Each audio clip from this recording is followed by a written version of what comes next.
Hello everyone. Some nights do not destroy a marriage with a scream. They destroy it with one laugh that echoes louder than applause. Stay with me, because before this night ends, a pregnant woman will discover who betrayed her, a powerful father will choose accountability over revenge, and an entire empire will learn that character matters. Subscribe and turn on notifications, then listen closely, because the first warning arrives beneath a chandelier. No one inside the Hawthorne estate believed they were about to witness a moment that would be remembered far longer than the charity gala itself. Crystal chandeliers scattered golden light across polished marble floors, while a string quartet played softly beneath soaring ceilings. Luxury cars lined the circular driveway, photographers called out names, and influential guests drifted through the grand entrance carrying champagne flutes and polished smiles. Every detail had been designed to celebrate wealth, prestige, and generosity. Hidden beneath that flawless surface was a cruel secret waiting for the perfect moment to emerge. Sophia Bennett stepped through the ballroom with calm elegance, her emerald evening gown flowing gracefully around the gentle curve of her 7-month pregnancy. Her long blonde hair rested across her shoulders like silk, and her blue eyes reflected equal parts excitement and quiet anticipation. Tonight mattered to her. Ryan Foster had insisted she attend despite her hesitation, promising that this evening would remind everyone how strong their marriage remained. She believed him because, despite the growing distance between them during recent months, hope often survives longer than reason. Beside her, Ryan smiled for every camera with effortless confidence. His tailored black tuxedo, relaxed posture, and polished charm made him appear like the devoted husband every magazine admired. Whenever photographers asked them to pause, he rested a gentle hand near Sophia's back and leaned close enough to create the perfect image. Flash after flash illuminated their faces while guests whispered about what a beautiful couple they appeared to be. Sophia noticed the compliments, but she also noticed something else. Ryan's smile never truly reached his eyes. Across the ballroom, Amber Collins observed everything from beside a marble staircase. Wearing an elegant silver gown, she greeted investors and socialites with effortless grace while occasionally glancing toward Sophia. To everyone else, she looked like another respected guest attending an exclusive event. Only Amber understood every second of the evening had been carefully rehearsed long before the first limousine arrived. She lightly touched the jeweled embroidery scissors hidden inside her designer evening clutch before allowing another pleasant smile to cross her face. A giant screen above the ballroom displayed the Charity Foundation's logo while television crews adjusted cameras for the live broadcast. Influential business leaders, celebrities, politicians, and journalists filled every corner of the magnificent hall. Millions would later watch highlights online. Ryan quietly looked toward the production crew. One technician answered with a subtle nod. Everything was ready. Sophia remained unaware that nearly every spotlight in the ballroom had slowly shifted toward the center stage. A master of ceremonies stepped forward, welcoming distinguished guests before announcing a special recognition for Ryan Foster and his inspiring family. Warm applause spread throughout the ballroom. Ryan extended his hand toward Sophia with a reassuring smile that appeared perfectly genuine. "Come with me," he said softly. "This is our moment." Sophia accepted his hand without hesitation. Together they walked beneath brilliant crystal lights toward the center of the grand ballroom, while cameras smoothly followed every step. She placed one protective hand over her unborn child, believing she was about to celebrate the happiest chapter of her life. Amber quietly left the staircase and began walking behind them, her expression impossibly calm. Inside her clutch, her fingers slowly wrapped around the jeweled scissors. The applause grew louder. The cameras moved closer. And just as Sophia turned toward the audience with a grateful smile, Amber reached into the bag and lifted the glittering blades. The glittering blades rose beneath the ballroom lights, but time seemed to stop before they could fall. Every unforgettable betrayal begins long before the victim realizes they have been chosen. 6 years earlier, Sophia Bennett had never imagined that love could disguise ambition so perfectly. She had grown up surrounded by extraordinary privilege, yet very few people knew the truth. As the only daughter of billionaire industrialist William Bennett, she could have lived behind private security, exclusive schools, and endless luxury. Instead, she chose something far simpler. She wanted to be loved for the woman she was, not for the family name attached to her. William had respected her decision, although he never completely agreed with it. The world always discovers wealth eventually, he warned her one quiet evening. Just pray it discovers your heart first. Sophia believed it would. She met Ryan Foster at a charity fundraiser where neither of them appeared extraordinary. Ryan introduced himself as an ambitious entrepreneur trying to build a construction company from the ground up.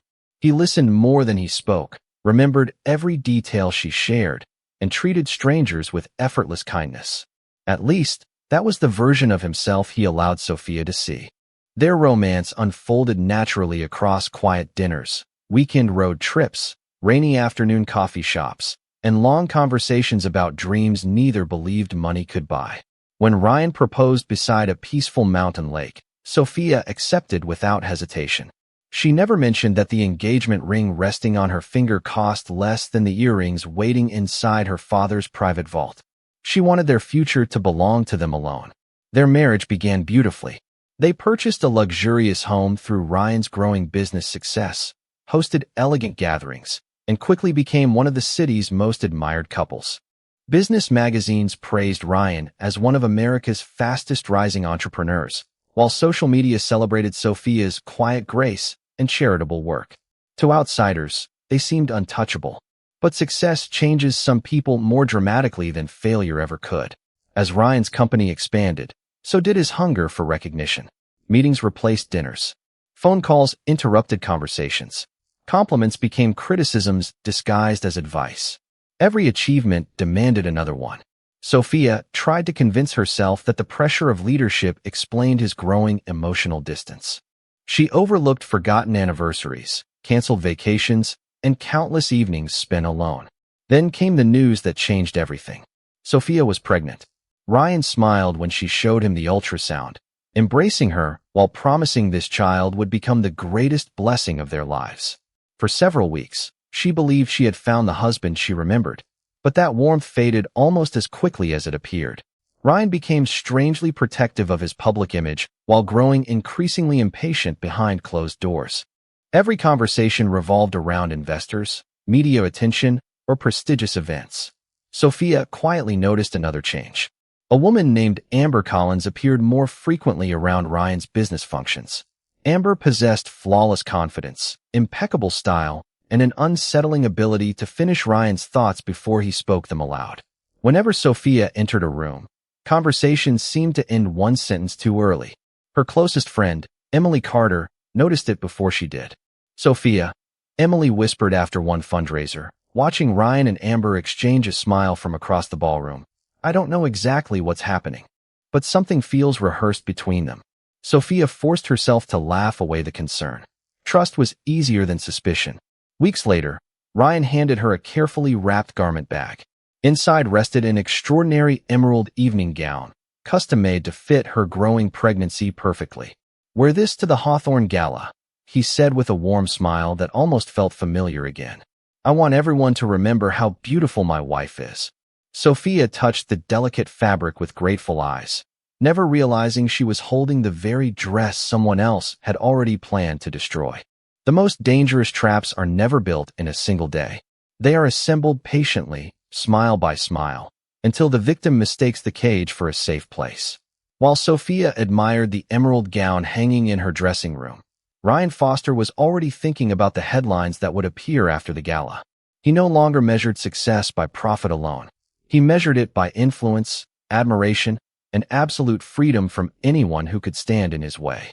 Somewhere along that journey, the woman who had once inspired him became an obstacle he believed he needed to remove. Amber Collins understood that ambition better than anyone.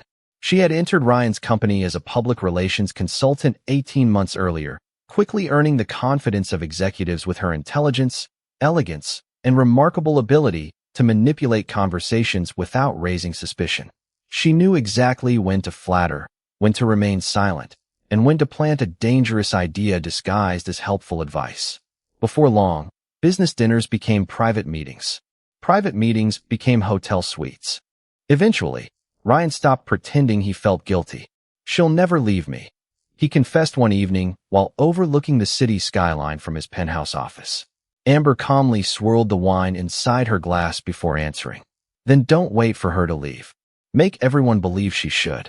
Ryan looked at her in silence. Amber leaned closer. People forgive a divorce. They never forget public humiliation. That single sentence became the beginning of a carefully engineered performance. Over the following weeks, every detail was rehearsed with disturbing precision. Amber studied the guest list for the Hawthorne Estate Gala, selecting the exact investors, journalists, social media personalities, and television crews who would guarantee maximum exposure. Ryan insisted the event would be broadcast live by several entertainment networks because the charity foundation wanted nationwide attention. Neither of them cared about the foundation. They cared about the audience.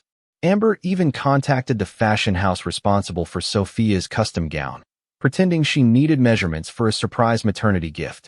She learned every seam, every hidden zipper, and every delicate section where a single cut would unravel the dress within seconds.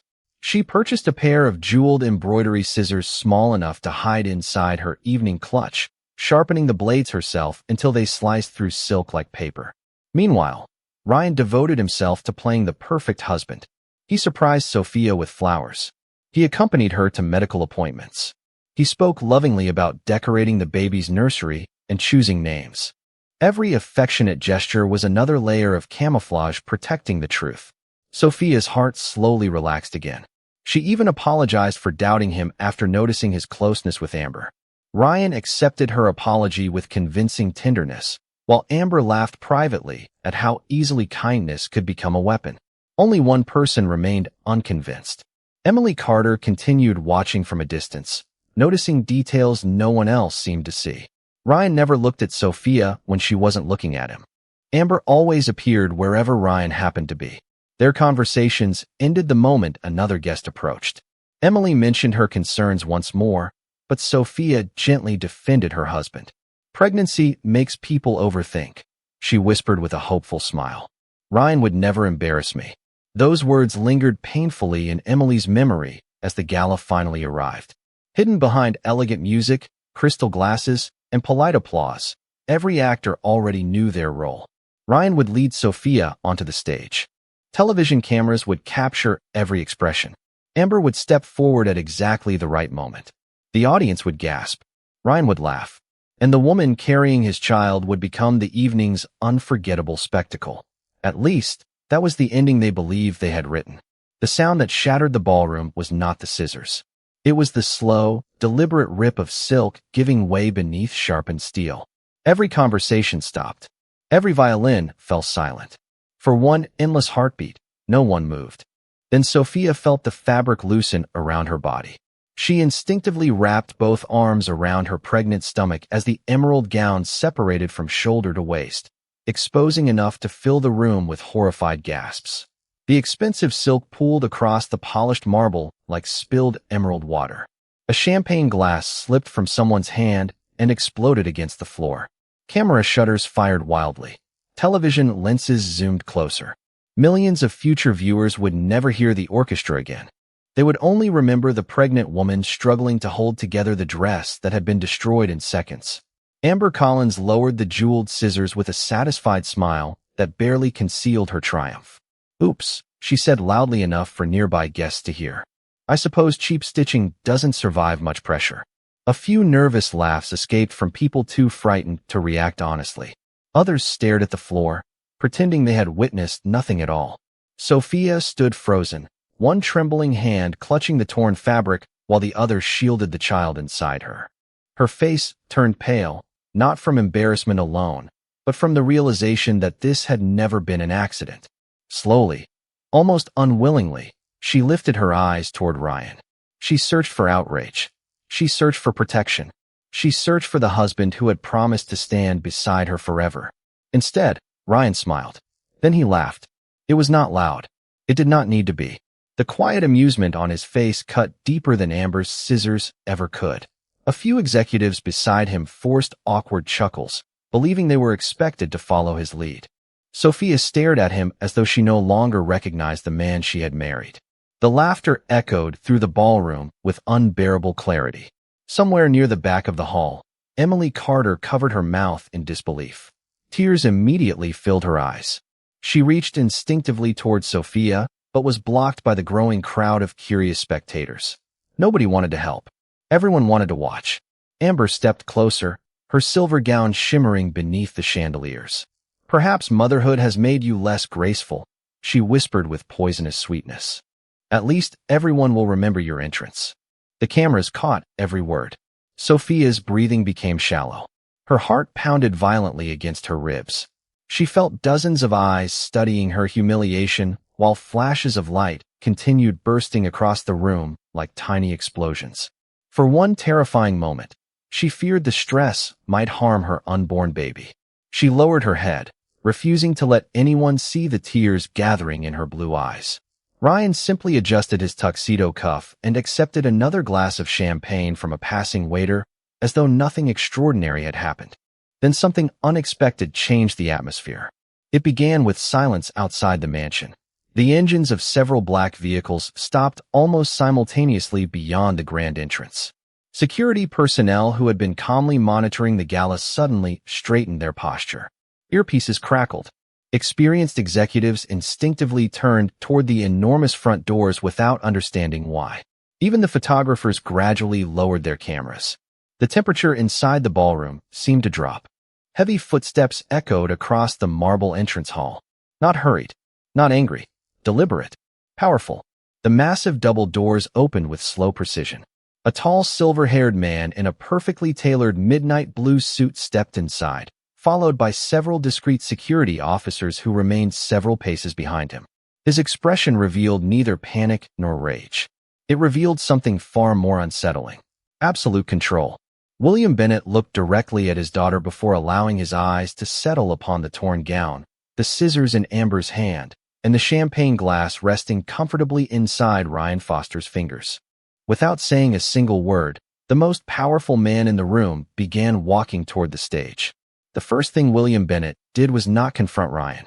He removed his jacket, placed it around Sophia's shoulders, and asked the event physician to check her and the baby. Only after the physician confirmed that Sophia was stable did William turn toward the room. "Preserve every recording," he said to the estate's security director. "Do not edit, copy over, or delete anything. Call local police and tell them there are witnesses to an intentional cutting involving a pregnant woman." Ryan attempted a smile. "William, this looks worse than it was." "That will be determined by evidence," William replied. Emily Carter finally reached Sophia and wrapped an arm around her. 3 days earlier, Emily had contacted William after noticing unusual expense reports and hearing Ryan pressure Sophia about signing a postnuptial agreement. William had not known about the scissors. He had asked Bennett Capital's outside counsel to exercise audit rights connected to its investment in Foster Development. The board's audit committee authorized an independent review of company-owned email accounts, expense records, and access logs. That review had begun before the gala and remained confidential. William nodded toward an attorney standing near the stage. "Show only the material the audit committee has already authenticated and approved for disclosure. Redact personal data." The giant screen did not display a secret bedroom recording or an illegally intercepted conversation. It showed a timeline built from company records. First came security footage without audio, Ryan and Amber entering an executive conference room after business hours. Then came authenticated messages sent through company-owned devices. "Amber, tomorrow night changes everything." Ryan, "Make sure the cameras catch her reaction." Amber, "Once she looks unstable, you can pressure her to sign." Ryan, "Use the emerald gown. She trusts me because I chose it." A collective breath moved through the ballroom. Sophia stared at the screen, not because she needed another reason to believe what had happened, but because the betrayal now had dates, times, and words. The next slide showed consulting invoices paid to Amber's firm for reputation management, followed by hotel and transportation charges lacking business support. William did not announce that fraud had been proven. He said, "These records raise serious questions about misuse of corporate funds and a plan to manipulate my daughter. They will be reviewed by the board, auditors, and appropriate authorities." Ryan's face drained of color.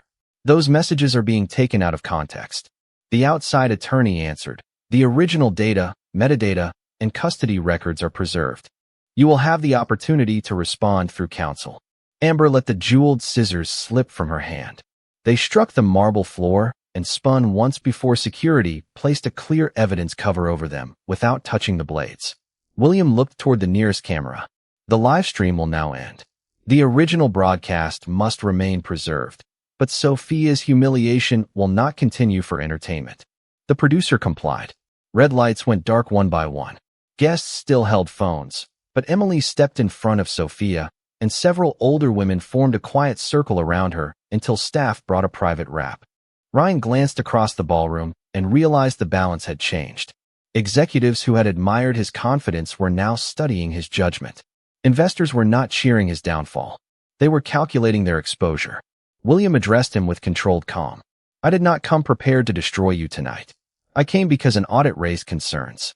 What happened to Sophia confirmed that the concerns are not merely financial. Sophia finally spoke.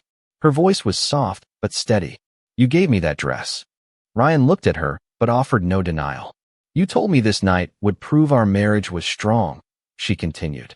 "Instead, you used my trust as part of the plan." No one applauded. The moment was too painful for celebration. It was not a courtroom, and William did not pretend it was. It was the place where lies lost the protection of silence, and where the lawful process of accountability finally began. Justice rarely arrives in a single dramatic moment. In the United States, boards must follow bylaws, police must establish legal grounds, and courts evaluate evidence rather than a billionaire's anger. William understood that. He wanted Ryan stopped, but he also wanted every decision to survive scrutiny. The chairman of Foster Development's board stepped forward. "Ryan, the audit committee has called an emergency meeting for 8 tomorrow morning. Until then, company counsel has directed you not to access, delete, or alter corporate records. Your credentials will be temporarily restricted under our preservation protocol." Ryan stared at him. "You cannot remove me in a ballroom." "No one is removing you in a ballroom," the chairman answered. "We are protecting evidence until the board can act properly." Local police arrived minutes later. They separated witnesses, photographed the damaged gown, and collected the scissors after documenting where they had been found. Amber was informed that investigators wished to interview her. She was not publicly convicted or dragged away for the cameras. Ryan was warned not to contact witnesses about their statements. Sophia was offered transportation to a hospital and accepted. As William guided her toward the exit, Ryan reached for her. "Sophia, I made a mistake." She looked into his eyes. "No, you made a choice." Those words followed him long after the doors closed. The following morning, the board met with independent counsel. Ryan attended through his attorney. Directors reviewed the unedited Gala footage, preliminary audit findings, and a report showing that company employees had been instructed to arrange camera positions and stage access. After a formal vote under the bylaws, Ryan was placed on administrative leave. The chief operating officer became interim CEO, and the company announced that the investigation concerned leadership conduct, financial controls, and possible misuse of assets. Bennett Capital did not simply erase every contract. It suspended new discretionary funding under provisions allowing review after suspected misconduct. Banks froze no ordinary customer accounts. They paused additional advances and requested information. Merger negotiations were postponed. The company's shares declined sharply after a public disclosure, but employees continued receiving pay and projects serving residents remained open. Over the next 2 months, forensic accountants traced payments from Foster Development to shell entities connected to Amber's consulting firm. Investigators obtained records through lawful process. Prosecutors later considered charges involving fraud, falsified invoices, and conspiracy. Ryan and Amber retained counsel and challenged portions of the evidence, as defendants have the right to do. The board removed Ryan as chief executive only after the outside investigation was completed and directors voted. The company filed civil claims seeking recovery of diverted funds. Amber's employer terminated her after its own review concluded that she had violated policy and concealed conflicts of interest. Sophia filed for divorce through independent counsel. Her attorney requested temporary orders protecting her from unwanted contact while allowing necessary communication about the pregnancy through lawyers. No judge treated a viral clip as an automatic custody decision. The family court examined sworn statements, medical records, witness accounts, and Ryan's behavior. The temporary orders focused on safety and the unborn child's best interests. Ryan attempted to control the story through public statements. Each one failed because the unedited record remained consistent.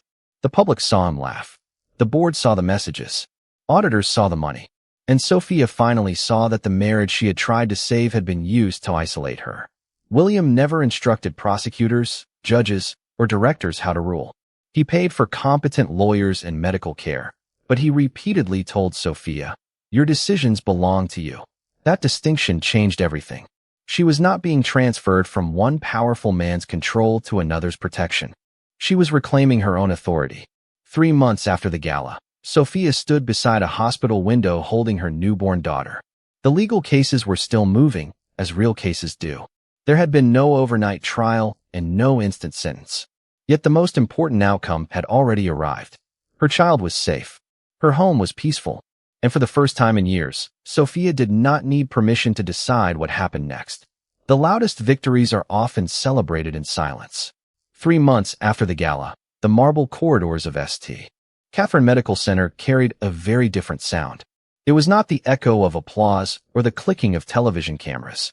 It was the steady rhythm of tiny newborn heartbeats and the quiet footsteps of nurses beginning another ordinary morning. Sophia Bennett stood beside the hospital window, sunlight warming her face as she gently rocked the sleeping infant in her arms. A little girl with soft blonde hair and impossibly small fingers rested peacefully against her mother's chest, completely unaware that before she had taken her first breath, an entire empire had collapsed trying to erase her existence. William Bennett entered the room carrying a small bouquet of white lilies. He paused before speaking, allowing himself to simply watch his daughter smile. It was the first genuine smile he had seen on her face in months. "She has your eyes," he said softly. Sophia looked down at the baby and smiled again. "I hope she has your strength." William quietly shook his head. "No." He gently touched his granddaughter's tiny hand. "I hope she never has to discover she possesses it." Outside the hospital, the world had continued turning. In the months that followed, the investigation into Ryan Foster became one of the country's most closely watched corporate cases. A later prosecution addressed financial fraud, conspiracy, breach of fiduciary duty, and evidence gathered through subpoenas, company records, and cooperating witnesses. Financial fraud, conspiracy, breach of fiduciary duty, and evidence presented from the gala left little room for defense. Former executives testified against him. Investors demanded restitution. Every luxury property he had once proudly displayed was sold to satisfy creditors. His name, once featured on magazine covers celebrating entrepreneurial success, now appeared beside headlines warning about greed disguised as ambition. Amber Collins later accepted a plea agreement after admitting her role in the financial scheme and the planned humiliation. The glamorous consultant who had once carefully orchestrated public perception quietly disappeared from every society event she had fought so hard to enter. The attention she had craved abandoned her almost overnight. Online, millions of viewers continued sharing the unforgettable footage from the gala. Yet something remarkable happened. The clip people replayed most often was no longer the torn emerald gown. It was the moment William Bennett removed his own jacket and placed it over his daughter's shoulders. That simple gesture became a symbol far greater than revenge. Comment sections filled with messages from women who recognized pieces of their own stories inside Sophia's. Survivors of betrayal.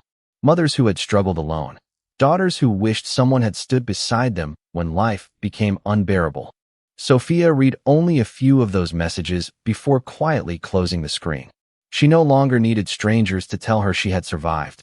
Every peaceful breath from the child sleeping in her arms reminded her instead. 1 year after the birth, the family court approved a parenting plan based on the child's best interests rather than the wealth or public influence of either family. Ryan began with professionally supervised visits, and any expansion depended on counseling, reliable attendance, and compliance with the temporary protection orders. Neither parent could place the child in advertisements, interviews, or social media campaigns. Support was calculated through ordinary financial disclosure. Sophia did not ask the judge to erase Ryan from their daughter's life. She asked for boundaries strong enough to prevent the child from becoming a tool in an adult conflict. The corporate proceedings also moved more slowly than the headline suggested. Some allegations were narrowed. Other claims were resolved through restitution and negotiated pleas, and civil litigation continued after the criminal case. Foster Development survived under new management because its employees, tenants, and customers were not responsible for Ryan's choices. That distinction mattered to Sophia. Accountability was not the same as destroying everything a guilty person had touched. It meant protecting innocent people, preserving reliable evidence, and allowing consequences to follow conduct that could actually be proven. Several months later, William officially transferred leadership of the Bennett Foundation's Family Wellness Initiative to Sophia. Rather than returning to the glamorous business world, she dedicated herself to funding shelters, legal aid programs, and emergency support for women facing domestic abuse and financial manipulation. She refused interviews that focused on scandal. If reporters asked about Ryan, she politely declined. If they asked about rebuilding lives, she always answered. One crisp autumn afternoon, Sophia walked through the foundation's newly opened family center while her daughter laughed from a stroller beside her. Sunlight poured through the glass entrance, illuminating a bronze plaque mounted near the front door. It carried no mention of betrayal, no reference to billionaires or fallen millionaires. Only one quiet sentence remained engraved beneath the foundation's emblem. Sophia paused to read it once more before continuing forward. She smiled, adjusted the blanket around her daughter, and stepped into the future without looking back. Before every foundation event, Sophia also reminded her team that survivors should never be pressured to tell painful stories for publicity. Help came first. Consent came first. No camera was allowed to turn another woman's worst moment into entertainment without her clear permission. Because some men spend their lives chasing power, only to lose everything they own. While one woman, protecting nothing more than her dignity and her child, discovers that the strongest inheritance she can ever leave behind is the courage to stand when the world expects her to fall. Some stories end with a verdict. Others end with a choice. 5 years passed, and the Hawthorne estate looked almost unchanged from the outside. Crystal chandeliers still illuminated the grand ballroom. Marble floors still reflected elegant evening gowns. Wealth still gathered beneath the same towering ceilings. But one thing had disappeared forever. Arrogance no longer felt untouchable within those walls. The annual charity gala had become a tradition once again, though its purpose had quietly changed. Instead of celebrating power, it honored resilience. Instead of rewarding influence, it funded women rebuilding their lives after betrayal and abuse. Sophia Bennett stood backstage, adjusting the sleeve of a simple ivory dress while her 5-year-old daughter held her hand. "Mom," the little girl whispered, looking toward the enormous stage. "Were you ever scared here?" Sophia smiled gently. "Yes. Very scared." Sophia knelt until they were eye to eye. Braver people aren't the ones who never feel afraid. She softly brushed a strand of blonde hair away from her daughter's face. They're the ones who choose kindness after fear. The child nodded, not fully understanding the words, but completely trusting the woman who spoke them. As they stepped onto the stage together, thousands of guests rose to their feet. The applause was long, warm, and genuine. No cameras rushed forward searching for humiliation this time. They captured hope instead. Sophia looked across the audience before beginning her speech. 5 years ago, she said calmly, I believe the worst moment of my life happened in this room. The ballroom became completely silent. I was wrong. She glanced down at her daughter, who smiled back with innocent confidence. The worst moment was believing that another person's cruelty could define my future. A quiet murmur spread through the audience. Sophia continued without raising her voice. Pain changes us. Betrayal changes us. But neither has the right to decide who we become afterward. She paused, allowing the silence to breathe. The choice always belongs to us. In the front row, William Bennett watched with quiet pride. His hair had become a little grayer, his movements slightly slower, but his eyes remained exactly the same as the night he had walked into this ballroom, carrying nothing except a father's determination to protect his daughter. Emily Carter wiped away tears while applauding beside dozens of women whose lives had been transformed by the foundation Sophia now led. Across the city, inside a modest correctional facility library, Ryan Foster happened to glance at a television mounted high on the wall. The annual gala appeared on the evening news. For only a few seconds, He saw Sophia standing confidently beneath the same chandeliers where he had once laughed at her suffering. Beside her stood the daughter he had never truly known. Ryan quietly lowered his eyes. He switched off the television before the broadcast ended. There was nothing left to argue with. Nothing left to blame. Time had stripped away every excuse until only truth remained. Back at the gala, Sophia finished her speech with one final glance across the room. "Tonight isn't about remembering what was taken from us," she said softly. "It's about recognizing what no one was ever able to steal." She reached for her daughter's hand once more. Together, they walked away from the stage as the audience stood again in applause. The music slowly returned. Conversations resumed. Life continued. The ballroom no longer echoed with laughter meant to humiliate. It echoed with something far stronger: respect.